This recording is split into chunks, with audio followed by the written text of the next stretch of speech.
بركة وفقد موجع. Mau khilafah macam apa? Khilafah isinya bangsat semua. Khilafah itu yang membasmi Dzurriyyatur Rasul, itu kan khilafah.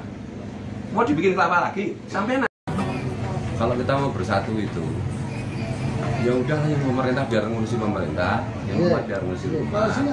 Ya, saya itu kan sama Munarman kan bilang, jadikan partai aja, berani nggak? Lah kalau nggak berani ya nggak usah, karena nahi mungkarnya FPI itu selalu bersentuhan, hampir selalu bersentuhan dengan pemerintah, dan itu aku tahu bener. FPI kan sering dimainkan aja. Karena fungsinya FPI itu sendiri adalah mau dan Indonesia. Selama ini organisasi yang betul-betul, maksudnya yang kelihatan untuk nahi mungkar, yang gembar-gembor, bahkan istilahnya terutama presiden sama mereka, itu lah banyak. Nah itulah titik sulitnya bersatu. Titik sulitnya bersatu kalau itu. kan adanya FPI saja, pemerintah ini masih ada yang oknum-oknumnya yang masih tidak bisa menjalankan. Ya, harusnya kita masuk ke DPR. Ada. Iya, harus diperbanyak. Ya, kalau dijadikan paket, ya, tapi ada orang-orang FPI yang mereka asal di anggota. Kayak ini, ulun sekarang ini sebagai pengganti ketua FPI karena yang sebelumnya sekarang sudah jadi anggota DPR di di pusat, ya kan, Jakarta. Tapi di DPR masih galak nggak? Kemudian di DPR masih galak ya? Terus ya, masih. Ya ini begitu. Karena teman-teman duluan tuh dengan harapan bisa mewarnai, bukan diwarnai. Teman-temanku di pergerakan sebelum reformasi, belum galak banget. Salam. Tuh kan? Nah kan gitu.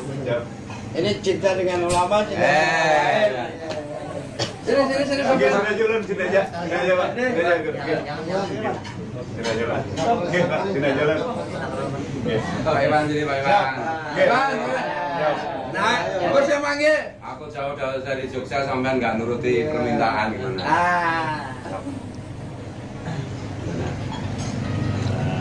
Duduk. Sini Bang Iwan.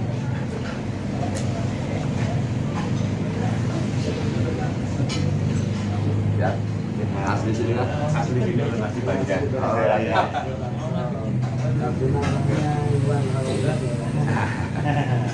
Selamat jualan. Apa itu? Jadi nanti kita bisa diskusi, tapi nggak rame kayak gini. Betul. Jadi bagaimana? Jadi ya intinya kan supaya ketemu, apalagi nanti misalnya sudah mulai sekarang untuk Enggak, kalau dengan mana enggak, Be. Jadi ada ceritanya ini. Aku itu nggak pernah mau datang kalau siapapun, kecuali Maulana Sepuh. Bahkan callnya Habib Anis yang ngasih ijazah, callnya Abu Yatim Yati, aku nggak pernah datang. Nah ini datang itu ada ceritanya. Guru Yudi itu kan sahabatku. Sampai hari ini aku belum ziarah. Ya karena bagi ulun tuh Presiden ulun kan Maulana Sepuh. Nah ini Abu Ya Ali ini ulun lihat, ya ini boleh percaya boleh enggak, ini cuma cerita omong kosong juga boleh dibilang begitu. Tapi ulun lihat itu sudah sejak tahun 2007 digandeng Maulana Sepuh. Ini kemarin kan beliau yang datang ke rumah ulun nggak ada. Terus bilang sama istri kan, habis itu ulun kan pulang dari Cilacap. Ini kemarin ada undangan call dari Tapin ini. Gak mau? Putranya saya bilang nggak mau, apa call-callan. Call itu Maulana Sepuh aja. Enggak, coba lihat undangannya. Gitu, oh ini aku harus mau. Ini Udin ya, aku wajib datangi. Ya gitu. Jadi apapun, aku itu sudah mewakafkan hidupku. Insya Allah mudah-mudahan istiqomah doanya untuk Maulana Sepuh. Karena Maulana Sepuh ada rencana besar Rasulullah. Bukan rencana hari ini, bukan sekedar Pak Jokowi atau Pak Prabowo atau Pak Ganjar Pranowo. Enggak, bagi ulun itu kecil kayak gitu. Bukan sekedar korupsi kecil-kecilan, enggak penting kayak gitu. Karena umat Rasulullah ini harus dijaga terus. Mungkin masih sekitar 1 miliar tahun. Jangan dikira kiamat besok tahun berapa. Ini Mars belum kita tundukkan, galaksi yang lain belum kita tundukkan. Ceritanya masih panjang. Jangan cepat-cepat meminta Allah untuk menutup cerita. Itu namanya menghina Allah. Cerita langsung berakhir. Sinetron ikatan cinta aja nggak berakhir kok. Padahal yang bikin cerita cuma orang. Ini yang bikin cerita kan Allah. Masih lama gitu. Apa yang dimaksud Rasulullah 1 apa 1500 tahun, 1000 itu kan bilangan tak terhingga. Harus dikonfirmasi dengan ilmu fisika. Nah, maksudku mari kita memahami teks keagamaan itu dengan perspektif perkembangan teknologi. Bukan kita kembali ke masa lalu. Mau khilafah macam apa? Khilafah isinya bangsat semua. Khilafah itu yang membasmi Dzurriyyatur Rasul itu kan khilafah. Mau dibikin khilafah lagi sampai nanti dibasmi. Gitu loh. Ya, kalau dikatakan mau ke khilafah, apalagi kayak visi dan misi, kecuali antum mungkin kalau bilang itu dari organisasi HPI ya. Ini dalam visi misinya mereka itu ada. Kalau FPI dan lain sebagainya yang kita tahu dan kita orang FPI tidak ada. Ya, kalau menghidupkan syariat Islam itu bukan satu khilafah. Menghidupkan syariat di agama, baik itu menginginkan pemerintahan kita seperti beberapa wilayah kabupaten di Indonesia ini kayak Aceh, dan mereka bikin perda ya, untuk menghidupkan syariat Islam. Orang yang berdampingan selain agama Islam itu merasa enak, nyaman, itu sudah berjalan puluhan tahun. Ya. Jadi lebih kalau soal syariah itu kan tafsir mengenai Rasulullah. Jadi perumpamannya begini, Rasulullah itu kan mata air. Dan di mata air ini kan airnya jernih banget. Kemudian mengalir, ini aliran itu namanya waktu. Ya kan? Sampai kita ini kan sudah 1400 tahun, sudah 1400 kilometer air ini berjalan. Nah, di tengah jalan ada orang yang meludah, ada orang yang mengencing, ada. Jadi kita mengira bahwa air ini adalah murni seperti di zaman enggak juga. Kita kan harus kembali ke sana. Makanya ulun bilang teologi Maulana Sekumbul, metodologi Maulana Sekumbul itu yang akan mengembalikan kita kepada cara pemahaman Rasulullah. Bahkan Maulana Sekumbul bilang nggak ada bid'ah itu. Semua ulama, semua wali itu melakukan sesuatu itu atas perintah Rasulullah. Emang Rasulullah berhenti bekerja? Kan enggak. Hadis tentang kopi kalau dicari di Sahih Bukhari enggak ada. Tapi apakah kita tidak percaya bahwa memang ada hadis tentang kopi? Tidak mungkin. Nah, oleh karena itu pendekatan syariah itu harus sangat hati-hati. Karena ikhtilafnya luar biasa. Karena dalam sejarah orang Islam saling bunuh gara-gara mazhab. Ya. Iya. Itulah fungsinya ulama setiap zaman. Makanya sekarang misalnya, ampun maaf ya, apa yang disebut syariah di Aceh, apakah lebih Islami daripada Pancasila? Menurut lo enggak. Pancasila itu esensi dari Islam itu sendiri. Hati-hati membreakdown hukum. Hati-hati. Tinggal dipakai nggak Pancasila itu? Inggih. Contoh misalnya yang paling ekstrim begini, bagaimana madhab itu bisa sangat bertentangan. Imam Syafi'i mengatakan anjing itu najis mukhladah, ya kan? Imam Malik mengatakan najis saja enggak, apalagi mukhladah. Bayangkan itu. Kalau kita mau kembangkan terus menerus syariat menurut kita, ya berantem kita. Kalau saya memahami NKRI itu adalah Piagam Madinah, itu adalah perjanjian Hudaybiyah yang dimana Rasulullah berpesan wanti-wanti kepada sahabat ikuti taati. Meskipun Hudaybiyah itu kan menyebut Rasulullah aja nggak mau kan. Begitu Islam itu melakukan perjanjian, maka Islam punya kewajiban untuk melaksanakan, untuk mentaati tanpa reserve.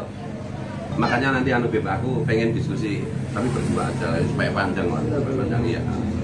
Supaya kita itu ada sesuatu tuh yang bisa disampaikan secara umum aja. Ini kan yang umum, biar kelihatan direkam kan. Tapi nanti kalau Bibis istirahat bilang aja. Capek bilang. Inge. Ya Bib ya. Inge. Habib capek juga udah tuh. Kan malam menjelis.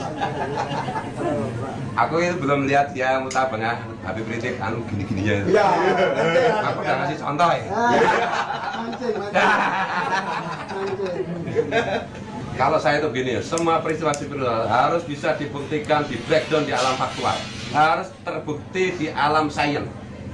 Seperti Ibnu Arabi itu di Futhul Makiyah itu, beliau kan bilang tentang kurang lebih itu tentang dua benda yang bisa dijadikan alat komunikasi untuk ngomong-ngomong tanpa tali, itulah HP. Itu kan bisa di breakdown. Nah sorry ya, kadang-kadang itu aku itu baca kitab pakai itu sorry ya, ini kok katok banget nggak sesuai dengan teknologi, nggak kayak begini kalau Imam Al-Ghazali, nggak kayak begini kalau Imam Syafi'i. Contoh misalnya Beb, Rasulullah kan ada bersabda, sampailah yang ahli hadis. Aku kan udah ngomong, aku nggak pakai hadis-hadisan. Nah, aku konsisten itu. Rasulullah itu satu ketika bilang, orang sholat itu lagi bercakap-cakap sama Allah, jadi ya jangan bercakap-cakap sendiri. Itu kan asbabul hadisnya itu. Ada sahabat kata, terlambatan sholat. Yang satu datang, kamu baru datang ya? Gimana kabarnya? Kan gitu, ngomong sendiri. Ya setelah saya sholat, Rasulullah kan senyum. Kita kalau sholat itu lagi ngomong-ngomong sama Allah, jangan ngomong sendiri. Terus sekarang coba, di dalam fikih menjadi sangat keras kan? Begini nggak boleh, begini nggak boleh, begini nggak boleh. Makanya kalau tuan-tuan guru di sini itu kan dulu berpesan, kalau ke Mekah udah fokus pada cara kita beribadah sendiri, nggak usah lihat, karena bisa bingung juga. Kan Allah Akbar, Imam Malik, Allah Akbar, Imam Syafi'i, Allah Akbar gini, Imam Hanafi, mungkin penggemar burung penguin. Ini humor deh. Dan beliau-beliau itu kalau dihumori kayak gini nggak pernah marah. Nggak pernah marah. Tanda kita mencintai itu kita dengan enak saling belucuan. Kayak aku sama Guru Denen, kalau ketemu kan saling membuli. Cinta sama beliau. Nah kadang-kadang kan ini budaya juga kan. Saya itu bilang Rasulullah itu bukan orang Arab aja, orang pada marah. Rasulullah kan orang Palestina. Kan dari Nabi Ibrahim, ya kak? Nabi Ibrahim orang. Iya, kalau semit secara umum iya sih. Dan Siti Hajar itu kan bukan orang Arab juga. Wakila Mesir, wakila Jawa, wakila Jawa itu maksudnya Nusantara. Itu yang dikatakan nggak bisa kalau ngomong semacam itu secara umum ya. Dan kalau secara materi disampaikan kepada orang tertentu mungkin bisa dengan dijelaskan juga. Tapi kalau langsung kita utarakan ini pasti orang akhirnya marah, pasti gitu. Ya, waktu nasi lawam dari itu. Orang saling. Kalimenas alat kabri ukulihim. Betul. Tapi ketemu ini kan sebenarnya kita itu sedang tergagap-gagap dengan fenomena teknologi, tergagap-gagap dengan fenomena medsos, dimana ya dulu nggak ada HP kan, ada berita apa sekarang, ini Ma'ruf Amin sholatnya pakai ruku.